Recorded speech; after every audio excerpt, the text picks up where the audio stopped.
wala na yung partner niya. Kinidnap yata. At iba na din yung ginagawa nun. So, abangan nyo kung magiging point of contention, panoodin nyo ang ikot nila sa mapa mga tol kasi it's going to be a very good one. Now, we are on to the first pick for Bren Esports. Out pa rin yung mga solid na fighter natin like Khalid. Pansin nyo Omega at yung Bren. Yung mga makukunat din na offlaner, makukunat na fighter. Ang tinanggal nila. That's very interesting. That means priority ba talaga ngayon ng mga teams ang mga fighter role? That's a very, very good question. Yuzhong though, kahit na naman pa yan, I think, yakang-yaka naman. I would say that the Yuzhong pick, despite the nerf, is still pretty much viable naman. Masakit lang. Siyempre, ibang-iba na to sa Yuzhong dati na halos skills na lang makita mo habang lumilipad siya. It's going to involve a lot more normal attacks kasi yung skill niya from 10 seconds yata yung cooldown naging 12, something like that, 12.5. So, whether or not that's a big deal, I think apparently Bren Esports wala silang paki doon. Sabi na, anong nerf? Pick pa rin natin yung Yuzhong. Malakas pa rin yan. And they go for it this time around. On the other side, Omega naman. Sabi ni Coach Dale, alam mo, gumagana naman yung ginawa natin last week Binago lang naman yung ikot Siguro yung mga same heroes na we were trying. Gamitin pa rin natin. Si Toshi, nagkaka-ruby lang din yan. I think a week ago or 2 weeks ago. And it's working. It worked for them. Why not stick to it? Jawhead though, pansin nyo ang fighter priority mga tol. Fighter priority ang draft ng ating mga teams. Ito na ba talaga ang landas ng MPL ngayon? Titignan natin. Same with Bren Esports, picking up Chang'e. Isa din to sa mga hero na nerf. Kung mapapansin nyo, basahin nyo yung patch notes mga tol. Medyo pinahina yung first niya. Yung second niya, binago lang ng konti.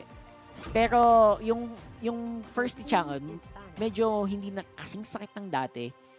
I wonder if that's gonna be a big deal. Cho is untouched in this meta, so it's still going to be a very viable pick. First rotation pick pa rin naman si Cho for sure. Ito na yung sinasabi ko kanina, si Alice mga tol! Gonna be tried out by Omega on their second pick rotation. Itong Alice na to hindi ko lang alam kasi yung uptime ng ultimate niya, siguro hindi ka na pwedeng naka-ultimate lagi. Tuwing cooldown, syempre gagamitin ng mga Alice player yung ultimate niya, di ba? Ngayon, hindi mo na pwede masyadong gawin yon. You need to think about your mana. Isipin mo yung mana mo. Although yung passive niya, nagkaroon ng mana, tuwing kukuha siya ng orb, may mana na yun. Yung mga bilog sa lupa, may mana na siyang makuha doon. Pero yun nga yung ultimate niya, grabe yung gamit ng mana ngayon. So abangan nyo kung magiging effective yan. Apparently, Omega, tingin nila effective pa rin naman. So bakit hindi, di ba? Bakit hindi? Now, we're on to the second ban rotation.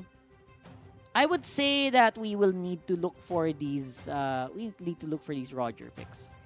Watch out for the Roger picks. A lot of tanky picks are getting removed here by Bren Esports. I would say na para gawin itong mga ganito, okay lang naman. Okay lang naman yung mga Roger picks na tanggalin. Kasi yung mga carry, ewan ko lang kung ano yung na-practice ng Omega, pero apparently Bren Esports, they don't want to deal with that.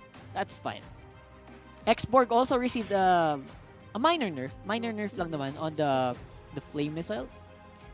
So less damage sa apoy when he does the missiles. So abangan natin kung magiging impactful ba yan dito. So madami rin picks na hindi ko nakita masyado. Yung Atlas, tingin ko hindi na masyadong pag-aawayan yung Atlas. At mga tanky na junglers, yun na ba ang titignan natin? May mga jungler na ba tayo? Wala pa naman yatang dedicated na jungler sa ngayon. It's gonna be a Ling? Okay. A great hyper carry pick. Kung mapapansin nyo guys, ito talaga yun Ito talaga yung mga picks na before naman yung mga teams ginagamit talaga to So I don't know if that's going to be a big deal.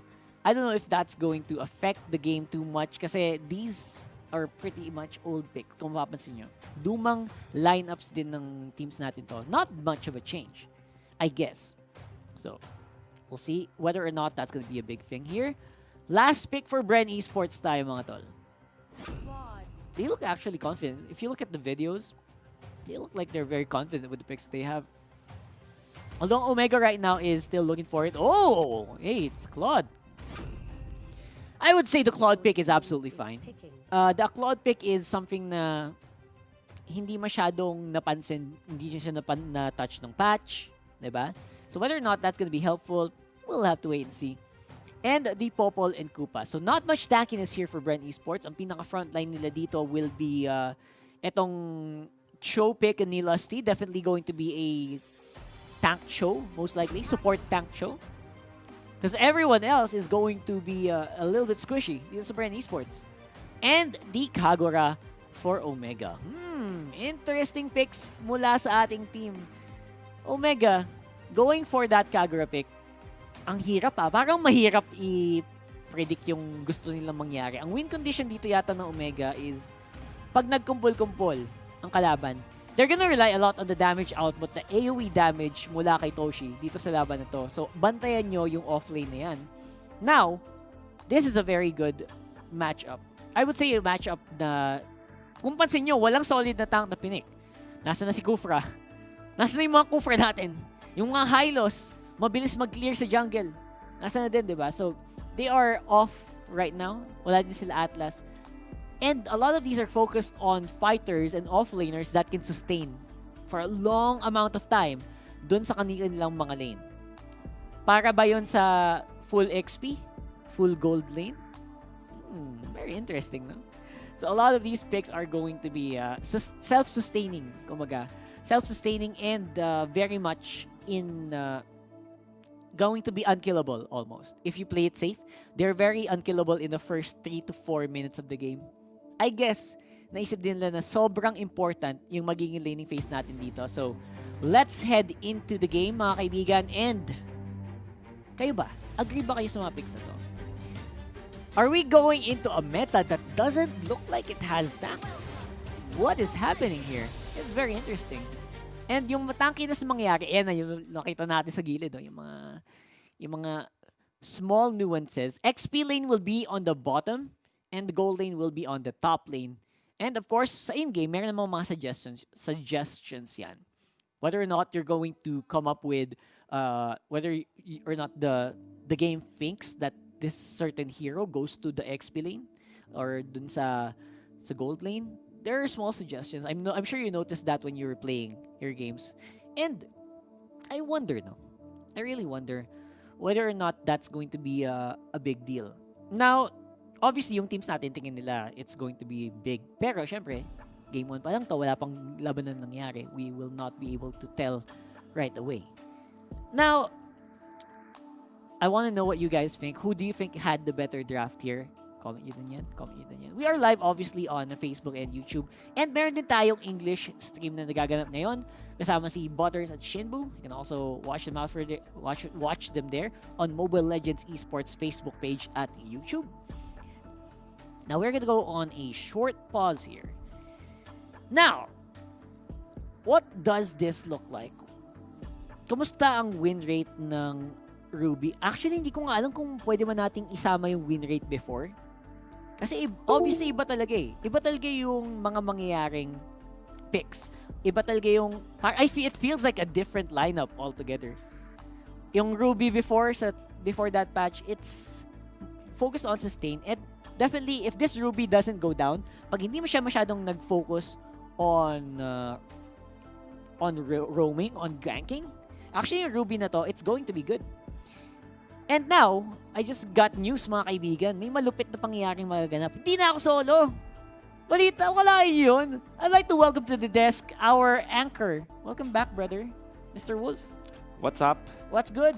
Kala mo mag-isa ka, no? Nakita ko yung no, a lot of things happened. Pati ako napatch na rin ako, Mr. Rockhart. Oo. Napatch ka? Napatch na rin ako. Bakit? Ba't ka napatch? Ganun talaga eh. Kasi next project na eh. Project next. Oo. Oh, so, mali. Iba pala, no? Project next. Project next. Ang susunod na proyekto. Ito na tayo. May pagbabago din na ganun, May mga logo-logo na din tayo. Ito yung bagong emotes kasama bagong emotes? Oo. If I'm not mistaken, this is from MPL ID. Indonesia. And syempre, hopefully tayo din ay magkaroon ng mga ganun. Sana naman, di ba? Sana naman. Tsaka yung mismong Zen Esports, imagine. Asa pa tayo. As we expected, this Jawhead ay nakikita natin as well as the Cho. Mga ito talaga yung top priorities and Rockart. So it seems na ang ating ibang mga theories ay hindi natuloy. Kaya nga eh. In fact, it seems like it's going to be 1-3-1 or hyper carry strategy pa rin from our teams. That's true. It's a 1-3-1 and they are still sticking with it. I think Bren is the one who made the bigger change by using itong Claude na to. So interestingly enough, yung Claude is still going to be the priority here. Although expect nyo sa early game, it's not going to be as aggressive. Pero ang aggressive lang naman ang usapan, yan si Kuya Heat. This is one thing that I'm seeing often. Ano bang implications nito, Mr. Rockhart, having tanks na parang nanggugulo lang eh. Look at Heath. Ang nakipapansin ko na movements niya dito is to look for the jungler. So it seems as they tag few, pero napakaganda na mula kay Lusty. However, it's not enough. Mapapatay pa dito yung Chango. Seems a few as the support Chango. Yeah, so 2 questions dito, Rockhart. Una is, what is the role of the tanks now? And si Few as a support, is this a Chango mage support na parang nasa gitna nagsisimula? Actually, yung nga yung sabi ko kanina ng draft, parang walang pinik na tank. Kufra was either, Kufra hindi na pinansin. Yung mga ganong klaseng tanks, it was not banned, it was not picked. And a lot of these are, mga sustained fighter. So, we can see now Heath is gonna be punished once again mula sa Bren Esports. Nakita mo yun. And, what was that? Concussive blast yata yun. Yung huling nakalasit kay Heath. And, is it now gonna be the trend? Ito ba yung magiging trend, Rockhart, na makakita tayo ng mga aggressive na tanks pero ipapunish ng mga teams? It's starting to look like it kasi yung aggression kanina ni Heath, level 1 pa lang siya nun eh. So I think medyo na behind siya. Wala siyang ultimate ngayon at 2.5 minutes. And malaking bagay yun, especially in the early ganking scenario. Okay. Seems like yung ating Ruby ay napipick ng madalas ng mga teams. Actually, Omega, tignan mo, parang sila pa yung nakakalamang even after the aggressiveness mula dun sa ating Jawhead. Samantala, Flap TZ na puwersa na gumamit na kanyang ultimate. Pero ito na naman si Heath. Ako, di pa kulang yata. Recall kulang na nga. And yun na nga yung kill natin. Mukhang, in fairness, may konting rewards dito. Yes. Ang pagiging aggressive ni Heath kahit nung namatay siya nung una. 2 kills and 1 assist. 3 ang kanyang participation. Dito, napakagandang hata mula kay Kurt TZ. Pero si Kurt TZ, syempre may BMI out. Yep, and of course, Kurt, mahirap pa tayo dun mamaya. Si Carl TZ at Kurt TZ, nagharap na naman. So far, so good here for Bren Esports. They're sustaining, they're surviving. Lusty though, iba ang plano niya. He wants to go for the kill. Toshi very low. Pero mahabol pa rin dito. Napakagandang timing naman mula kay Toshi para hindi makompleto yung Jeet Kundo. It's gonna be the maximum charge mula kay Heath. Pressure lang sa may mid lane, habang si Few ay nag-clear lang din. Shield. At si GZ, bilang isang link, nakakuha ng sobrang daming farm na rin dito. Si level 6, si Carl TZ ay 5 pa lang. Pinoprotektahan dito para sa buff. Hindi magkaroon ng contention. Also a good pick dun sa flame shot for Haze. It's a great way to deny or to try to steal. So kakabahan lagi yung Bren Esports when they take a buff. Kasi there's always going to be a potential. Pag malapit si Haze, a big flame shot could go your way. Si Carl TZ, last din nakakuha ng stun in a Way of the Dragon pero kailangan niya tumakbo. GZ, konting habol dito. Napakagandang tulak naman nun. Actually, that was an ejector. At nakakuha pa ng double kill. Heath, gamit ng flicker. Napakaganda. Samantala si Flap TZ ay makukuhaan ng isa. Carl TZ, ng BMI, but GZ is there. At I believe yung DPS na, yung damage over time yung nakapatay sa kanya doon. All of a sudden, 7 kills para sa Omega sa kanilang aggressiveness. And ano masasabi natin dito mula sa performance ng Omega? Pinapunish lang ba nila yung passiveness dito ng Bren Esports? Yeah, pero wala silang choice eh. Wala silang no choice doon. Most of the time, kailangan talaga maging passive ng Bren, especially when you pick a Claude.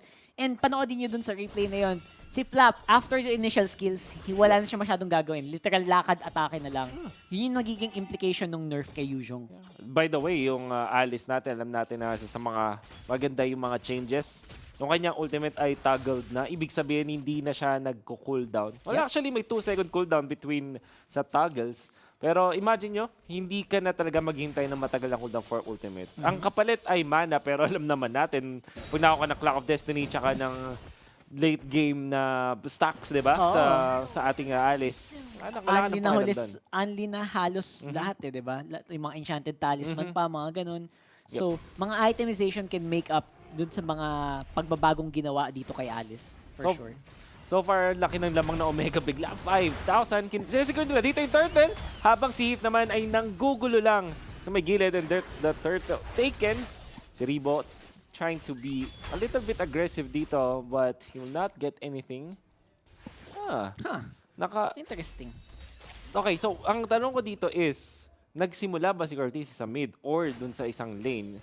Kasi parang... Actually, parang 1-2-2 sila kanina eh. 1-2-2? Oo, pansin ko. Mukhang hindi effective. Yung Omega kasi parang napansin ko, Rockhart, wala silang binago. It's literally 1-3-1. Literally 1-3-1. Nasa ling nasa gitna. Tapos, yung kanilang katapat ay nag-1-2-2. Kaya sobrang lamang nila ngayon. And si Rebo ay mapapunish na naman. Siguro ang nagbago lang talaga is mas aggressive si Heath. Yun lang. Nga, oo. Level 1 pa lang, ano ba, meron akong ejector, guluhin ko lang yung jungle. It kind of worked. Gumana naman siya for a while, di ba, dun sa red buff. And ito na nakita natin yung implication, ito na yung epekto ng kanilang mga aggression. At mukhang ganang-gana naman, pumapasok na yata ngayon. Si Heath sa likod na naman. Uy, nagandang nakabala kay Lasty Wave Dragon. Kaso na-cancel lang din dahil dito rin si GC para sa punishment. Nagda-dive at makakakuha ba ng kill? Naku si Lasty. That is Lasty for ya. Samantala tumatakbo dito si Ling na left side. Habang nangyari yun, there was a kill on Flap. At hindi yan gusto ng Bren Esports ngayon. 1-9 ang ating score. And you know what, Rockhart, isa pa lang ang team na nakabawas sa points ng Bren Esports at yun ang MPL-PH. Ito na ba ang potential na pangalawang pagkatalo ng Bren Esports when it comes to a match? Do you feel like it? Meron bang way dito ang Bren Esports makabawi? I think we've seen the Bren Esports dito sa sitwasyon na to so many times. Even on Season 5, I think nung playoffs sa Season 5, nag-play sila ng ganito eh.